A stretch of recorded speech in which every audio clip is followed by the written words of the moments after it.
சீனாவின் ஷான்டாக் மாகாணத்தில் உள்ள லாய்சூ கடற்கரைக்கு அருகே ஆசியாவிலேயே இதுவரை கண்டறியப்படாத அளவில் மிகப்பெரிய கடலடி தங்க சுரங்கத்தை சீன புவியியலாளர்கள் கண்டுபிடித்துள்ளனர். ஷான்ஷான் தீவு தங்கச் சுரங்கம் என்று அழைக்கப்படும் இந்த இடத்தில் மட்டும் சுமார் 562 டன் தங்கம் இருப்பது உறுதி செய்யப்பட்டுள்ளது. 1 டன் மண்ணை தோண்டினால் அதில் சில மில்லி கிராம் தங்கம் கிடைப்பதே பெரிய விஷயம். ஆனால் இங்கே 1 டன் தாதுவில் சராசரியாக 4.2 கிராம் தங்கம் இருக்கிறதாம். இது சர்வதேச தரத்தில் மிக உயர்தரமான சுரங்கமாக கருதப்படுகிறது. இந்த ஒரு கண்டுபிடிப்பு லாய்சூ நகரத்தின் மொத்த தங்க இருப்பு 3900 டன்னாக உயர்ந்துள்ளது. அதாவது சீனாவின் ஒட்டுமொத்த தங்க இருப்பில் 26% இந்த ஒரே நகரத்தில்தான் உள்ளது. கடல் மட்டத்திலிருந்து 2000 மீட்டர் ஆழத்தில் இருக்கும் இந்த தங்கத்தை எடுப்பது சாதாரண காரியமல்ல. இதற்காக சீனா சுமார் 11,000 கோடி ரூபாய் முதலீடு செய்துள்ளது.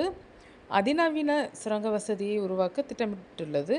இந்த ஆலை பயன்பாட்டிற்கு வரும்போது நாளொன்றுக்கு 12,000 டன் தாதுக்கள் சுத்திகரிக்கப்படும். ஆண்டுக்கு 15 டன் தங்கம் சீனாவிற்கு லாபமாக கிடைக்கும். தங்கம் இருக்கும் இடத்தை சீனா எப்படி கண்டுபிடித்தது என்பதை பார்க்கலாம். இதற்காக அவர்கள் செயற்கை நுண்ணறிவு மற்றும் பூமியின் ஆழத்தை ஊடுருவி பார்க்கும் சக்தி வாய்ந்த ரேடார்களை பயன்படுத்தியுள்ளனர். 2021 ஆண்டிலிருந்து சுமார் 4.5 லட்சம் கோடி ரூபாயை இத்தகைய ஆய்வுகளுக்காக சீனா செலவிட்டுள்ளது. அதன் பலனாகத்தான் இன்று கடலுக்கு அடியில் ஒளிந்திருந்த இந்த தங்க மலை வெளிச்சத்திற்கு வந்துள்ளது.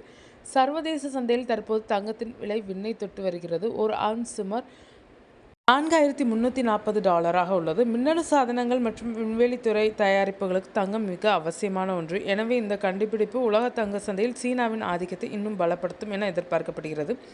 தங்கம் உற்பத்தியில் ஏற்கனவே முதலிடத்தில் இருக்கும் சீனா இப்போது கடலுக்கு அடியிலும் தன் கொடியை நாட்டியுள்ளது. ஆஸ்திரேலியா, ரஷ்யா போன்ற நாடுகளுக்கு போட்டியாக சீனா எடுத்துள்ள இந்த தங்க அவதாரம் உலக பொருளாதாரத்தில் பெரிய மாற்றங்களை ஏற்படுத்தும் என்பது சந்தேகமில்லை.